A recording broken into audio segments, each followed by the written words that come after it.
Hello दोस्तों, मैं पिंकल शर्मा एक बार फिर आपके साथ कुछ नए शब्द लेकर, जिन्हें हम फिर से कम समय में जल्दी से जल्दी लर्न करेंगे। दोस्तों, उम्मीद करता हूं कि आपको मेरी क्लास अच्छी लग रही है और आप इसी तरह से मेहनत करती रहिएगा, पढ़ती रहिएगा और इसी तरह से मैं आपके लिए प्रतिदिन आपको क्लास अपलोड करता रहूंगा। चलो तो देखिए, बिना समय गवाए हम इन वर्डों को भी कैसे कम से कम समय में जल्दी से जल्दी लर्न कर सकते हैं। पहला वर्ड दिया है हैग। हैग माने होता है कुरूप स्त्री।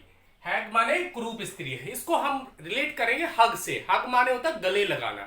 एक बार रामू की बीवी ने पूछ लिया, अरे सुनते हो जी, तुम मुझे हक क्यों नहीं करते? और पति को देखो, अपनी बीवियों को हक करते रहते, गले लगाते रहते हैं, लेकिन तुम एकमात्र ऐसे पति हो जो मुझे हग नहीं करते। तभी उसके पति ने जवाब दिया कि तुम हैग लगती हो, तुम हैग लगती हो, कुरूप स्त्री लगती हो, इसलिए मैं तुम्हें क्या नहीं करता, हग नहीं करता। तो हैग का मतलब क्या होता है दोस्तों? कुरूप स्त्री। नेक्स्ट वर्ड है अपोस्टेट। अपोस्टेट नेक्स्ट वर्ड है अपोस्टेट। अपोस्टेट माने होता है धर्म त्याग देना। दोस्तों, आप भी जानते हो कि हमारा धर्म, हम एक धर्म से जुड़े होते हैं। हमारा पारिवारिक धर्म अलग होता है और सामाजिक धर्म अलग होता है। मान लीजिए आपका पोस्ट कहीं गोवा में हो जाता है, तो आप अपने उस कल्चर में ढल जाओगे। वहां पे भी आप क्या करने लगोगे? बीच पे जाने लगोगे, मौज मस्ती करने लगोगे, डांस करने लगोगे और इसी तरह आप क्या कर दोगे, धीरे धीरे आप जैसी आपकी पोस्ट होती है गोवा के लिए, तो आप अपने धर्म को क्या कर दोगे? अपोस्टेट कर दोगे। क्या कर दोगे? अपोस्टेट कर दोगे। अपने धर्म का परित्याग कर दोगे धीरे धीरे। तो अपोस्टेट माने क्या होता है? धर्म त्याग देना। जैसी आपकी पोस्ट होती है गोवा के लिए, आप अपने धर्म को क्या कर रहे हो? तो अपोस्टेट करते जाते हो, धीरे धीरे धर्म त्याग करते जाते हो। नेक्स्ट वर्ड है गूज। नेक्स्ट वर्ड है हमारा गूज। गूज का मतलब था मूर्ख। दोस्तों, आजकल ऐसे लोग भी हैं, हमारी गवर्नमेंट में ऐसे लोग भी हैं जो क्या करते रहते हैं? रिश्वत लेते रहते हैं, घूस लेते रहते हैं, एक्स्ट्रा मनी लेते रहते हैं। ऐसे लोगों को पकड़कर हमें क्या करना चाहिए? घूसे ही घूसे मारना चाहिए। ऐसे लोगों को क्या करना चाहिए? घूसे ही घूसे मारना चाहिए, क्योंकि ऐसे मूर्ख लोगों की वजह से हमारा देश क्या होता जा रहा है? बर्बाद होता जा रहा है। तो घूस लेने वाले दोस्तों, घूस लेने वाले लोगों को क्या करना चाहिए? घूसे ही घूसे मारना चाहिए, ताकि ऐसे लोगों को हम रोक सकें, करप्शन फैलाने से रोक सकें। नेक्स्ट वर्ड है डिकोरम। डिकोरम माने होता है शिष्टाचार। एक बार मेरे पिताजी ने मुझसे कहा, देखो तुम डेली रम पीती हो। डेली रम डीएम माने क्या बताया था दोस्तों मैंने पिछली वीडियो में? डेली रम माने होता है मदहोश हो जाना। डेली रम पीने से दोस्तों क्या हो जाते हैं? मदहोश हो जाते हैं। ऐसे मेरे पिताजी ने मेरे से बोला, देखो तुम रम पीते रहती हो, उसको भी देखो, वो रम नहीं पीता। मैंने कहा कि वो देखो रम है, वो कैसा व्यक्ति है? वो देखो रम है, इसलिए वो रम नहीं पीता है। तो मेरे पिताजी ने कहा, देखो रम, वो कैसा शिष्टाचार है कि वो रम नहीं पीता। तो क्या क्या है वो? डिकोरम है, यानी शिष्टाचार व्यक्ति है। इनरोड। इनरोड माने होता है आक्रमण। दो बच्चे आपस में बहस कर रहे थे। एक बोल रहा था कि रोड से पहले ऑन प्रपोजिशन आएगा, दूसरा बोल रहा था नहीं, रोड से पहले इन आएगा। तो इसी बात में उन्होंने क्या कर लिया? इनरोड कर लिया। क्या कर लिया? एक दूसरे के ऊपर आक्रमण कर दिया। इसी बात को लेकर एक दूसरे के ऊपर क्या कर दिया? आक्रमण कर दिया। इनरोड का मतलब क्या होता है? एक प्रपोजिशन के चलते कि ऑन आएगा कि इन आएगा रोड से पहले, इसी बात के पीछे एक दूसरे ने क्या कर लिया? एक दूसरे के ऊपर आक्रमण कर दिया। इनरोड माने क्या होता है? आक्रमण करना। नेक्स्ट वर्ड है जर्नल। जर्नल माने होता है अखबार, न्यूज़पेपर। देखिए, न्यूज़पेपर एक सिंपल वर्ड है और इसी का सिनोनिम्स क्या है? जर्नल। जर्नल माने अखबार। दोस्तों, हमें जर्नल सी न्यूज है, कोरोना की न्यूज है, पॉलिटिक्स की न्यूज है, गेम्स की न्यूज है, ये कहां से आती है? ये जर्नल सी न्यूज कहां से मिलती है? ये जर्नल सी न्यूज हमें कहां से मिलती है? न्यूज़पेपर से मिलती है, जर्नल से मिलती है, यानी हमें अखबार से प्रोवाइड होती है ये सारी न्यूजें। नेक्स्ट वर्ड है स्कैंडल। स्कैंडल माने होता है बदनामी। मैंने अपने दोस्त रामू से कहा कि तुम ये स्कैंडल को ले जाके लड़कियों के साथ स्कैंडल डिनर करते हो, कैंडल डिनर करते हो। स्कैंडल ही तुम्हें क्या कर देगी? एक दिन बदनामी कर देगी, तुम्हारी बदनामी कर देगी। तो स्कैंडल माने क्या होता है? बदनामी करना। इस स्कैंडल का मतलब क्या है? जो रामू क्या करता था, रात को लड़कियों के साथ जाकर कैंडल डिनर करता था। तो मैंने उससे कहा, स्कैंडल से ही तुम्हारी एक दिन क्या हो जाएगी? बदनामी हो जाएगी। तो स्कैंडल माने क्या होता है? बदनामी होना।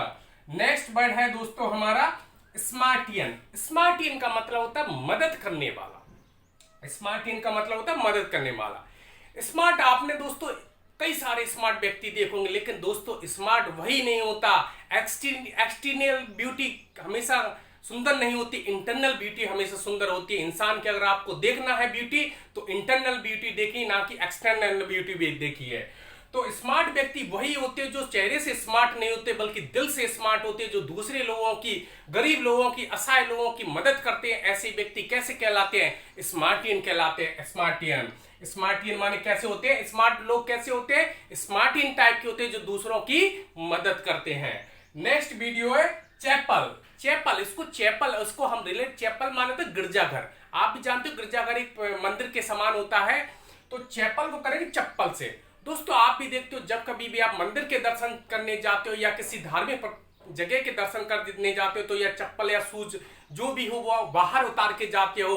तो जब भी आप गिरजाघर जाओगे, चप्पल जाओगे, तो अपनी चप्पल को कहां उतार के जाओगे? बाहर उतार के जाओगे। चप्पल माने क्या होता है? गिरजाघर। जब भी आप चप्पल गए क्या करके जाओगे? अपनी चप्पल को बाहर उतार के जाओगे। नेक्स्ट वर्ड है हमारा सरकेज्म। सरकेज्म माने होता है ताना। इसको हम करेंगे सरकसम।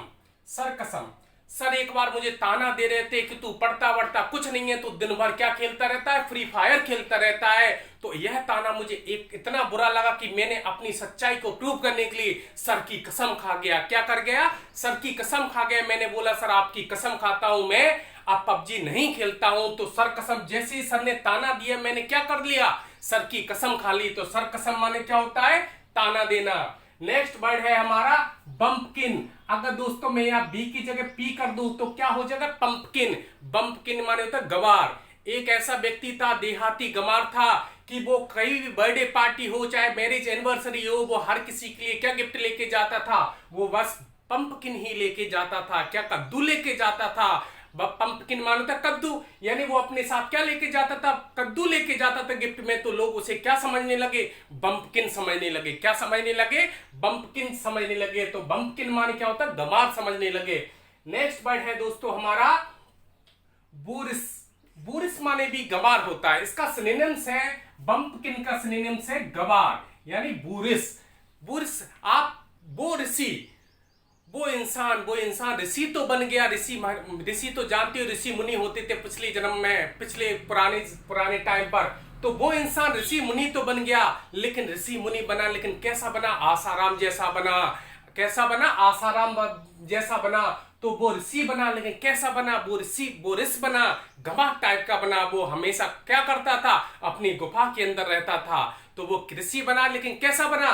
बोरिस टाइप का बना, गंवार टाइप का बना। तो बोरिस माने क्या होता है? गंवार।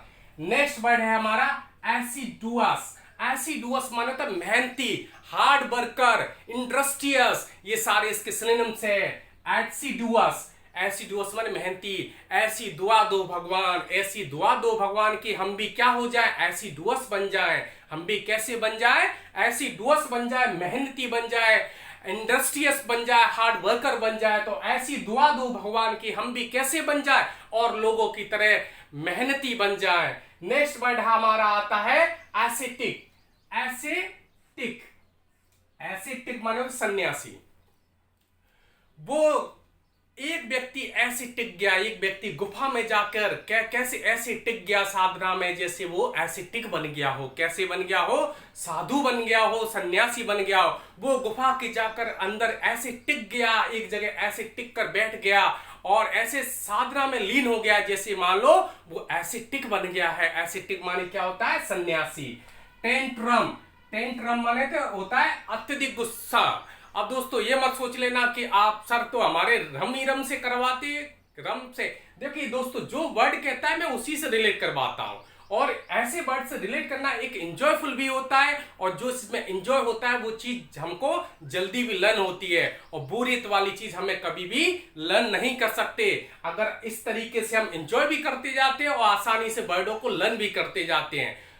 नेक्स्ट देखिए टेंट रम। एक बार हम लोग क्या कर रहे थे? टेंट में रम पी रहे थे। शादी समारोह का माहौल था और हम सब लोग क्या करते, फ्रेंड लोग टेंट में बैठकर रम पी रहे थे। जैसे ही मेरे पिताजी टेंट में आए वो एकदम देखकर टेंट रम हो गए। टेंट रम हो गए यानी अत्यधिक गुस्सा हो गया, गुस्से से खलबला गए, तो टेंट रम हो गए। जैसे ही मेरे पिताजी टेंट में आए उन्होंने हमें टेंट में रम पीते देख लिए, तो कैसे हो गए? टेंट रम हो गए, यानी गुस्से से बौखला उठे थे। वर्सा टाइम, वर्साटाइल का मतलब था बहुमुखी, मल्टी टैलेंटेड। बहुमुखी का मतलब था मल्टी टैलेंटेड। एक आपको बताया था वोलाटाइल। वोलाटाइल, अच्छा वोलाटाइल अभी बताया नहीं, आगे बताया जाएगा। तो वर्साटाइल, वर्साटाइल वर्षा जो टाइल बेचने वाला है, जो टाइल की दुकान पर जो वर्षा नाम से वो बेचता है, टाइल्स बेचता है, वो वर्षा कैसा है? वर्साटाइल वाला। वो वर्साटाइल वाला मल्टी टैलेंटेड है। वह क्रिकेट भी खेल लेता है, चेस भी खेल लेता है, पबजी भी खेल लेता है, और पढ़ भी लेता है, सब कुछ कर लेता है दोस्तों। वो कैसा है? वर्सटाइल है। वर्साटाइल बेचने वाला कैसा है दोस्तों? वर्सटाइल है। वो मूवी भी बना लेता है। तो कैसा है व्यक्ति? वो वर्सटाइल है। वर्साटाइल वाला कैसा है? वर्सटाइल है, बहुमुखी है, मल्टी टैलेंटेड है। स्कार, स्कार मानता घाव का निशान। कोई घाव का निशान आ जाता है उसको बोलते हैं स्कार। मैंने एक व्यक्ति से पूछा कि तुम्हारा ये घाव का निशान कहां से आया है? वो कह रहा था कि ये कार रखी, इस कार से ही मेरी क्या है? घाव का निशान आया है। इस कार है, इस कार से ही मेरे क्या आया है? पैर पर घाव का निशान आया है। तो स्कार माने क्या होता है? घाव का निशान। नेक्स्ट वर्ड है साइरन। साइरन माने होता है खतरनाक स्त्री, खतरनाक स्त्री, डेंजरस वुमेन। दोस्तों आपने साइरन का मतलब एक तो वो सुना होगा भोंपू, लेकिन साइरन का मतलब क्या होता है? खतरनाक स्त्री भी होती है। दोस्तों आपने देखा होगा शादी से पहले लड़की कितनी शांत रहती है, इतनी ऐसी शांत रहती है, सुंदर सुशील कन्या की तरह रहती है, लेकिन जैसे उसकी शादी हो जाती है, शादी के 3 महीने बाद वो कैसी हो जाती है? सायरन टाइप की बन जाती है। उसका हर टाइम सायरन बजने लगता है। जो गला वो शांत बैठा रहता था, अब वो सायरन की तरह हर टाइम बजता रहता है। तो वो कैसी बन गई है? सायरन बन गई है, यानी अब खतरनाक स्त्री बन चुकी है। तो सायरन माने खतरनाक स्त्री। नेक्स्ट वर्ड है हमारा अबलूशन। अबलूशन माने तो धार्मिक स्नान। ऐसे हम गंगा में जाते हैं धार्मिक स्नान करने के लिए, यमुना नदी में जाते हैं धार्मिक स्नान करने के लिए, ऐसे ही होता है अबलूशन। अबलूशन, अबलूशन माने धार्मिक स्नान। अच्छा आपने देखा लोशन क्रीम आता है, लोशन क्रीम, बॉडी पर लोशन क्रीम लगाई जाती है नहाने के बाद, लोशन क्रीम। अब एक जैसे ही मेरे घर वाले धार्मिक स्नान करके आए, मैंने किया अब लोशन तो तुमने कर ही लिया, अब लोशन तो लगा लो, अब लोशन लगा लो। जैसे ही अब लोशन किया उन्होंने, धार्मिक स्नान किया, मैंने उनको क्या बोला कि अब लोशन लगा लो तुम बॉडी पर, नहीं तो तुम्हारी क्या त्वचा क्या होने लगेगी? फटने लगेगी। तो अब लोशन लगाने का मतलब क्या है? अब लोशन करने के बाद, हमेशा धार्मिक स्नान करने के बाद हमें हमेशा लोशन लगाना चाहिए। अब लोशन माने धार्मिक स्नान। एमनेस्टी, एमनेस्टी माने होता है क्षमा करना। दोस्तों मेरा एक दोस्त से झगड़ा हो गया, मैंने मेरा एम बना लिया था, मैंने खुद का एम बना लिया था कि मैं इस दोस्त को कभी छोड़ूंगा नहीं, इसको नष्ट करके फेंक दूंगा। लेकिन दोस्तों उसने जैसे ही एक दिन मेरे से मिला और उसने मुझे जादू की झप्पी यानी जैसे ही गले से लगा लिया, मेरा जो एम था, मेरा जो उद्देश्य था उसे नष्ट करने का, वो एम नष्ट ही हो गया। क्या हो गया? जैसे ही उसने मेरे को गले से लगाया, तो जैसे ही मेरा जो एम था उसे नष्ट करने का, तो जैसे ही मेरा एम नष्ट ही हो गया। एम नष्ट माने होता है क्षमा करना। देखिए दोस्तों किस तरीके से हम कम समय में ज्यादा से ज्यादा वोकेब कर सकते हैं। दोस्तों उम्मीद कर रहा हूं इसी तरह से आप ज्यादा से ज्यादा वोकेब करते रहें, ताकि आपका एग्जाम में अच्छा सा परफॉर्मेंस हो सके और आपके पास इतनी सारी वोकेब हो कि आपको कोई रोकने वाला ना हो। एग्जाम जब भी दे के आए आप बिल्कुल क्लियर करके आए। और इसी तरीके से हम आगे भी ऐसे ही वोकेब लर्न करते रहेंगे, और मैं भी इसी तरीके से आपको ऐसे ही वोकेब लर्न करवाता रहूंगा। बस आप मेहनत करते रहिए, मैं मेहनत करवाता रहूंगा। और इसके लिए दोस्तों thank you very much, have a nice day.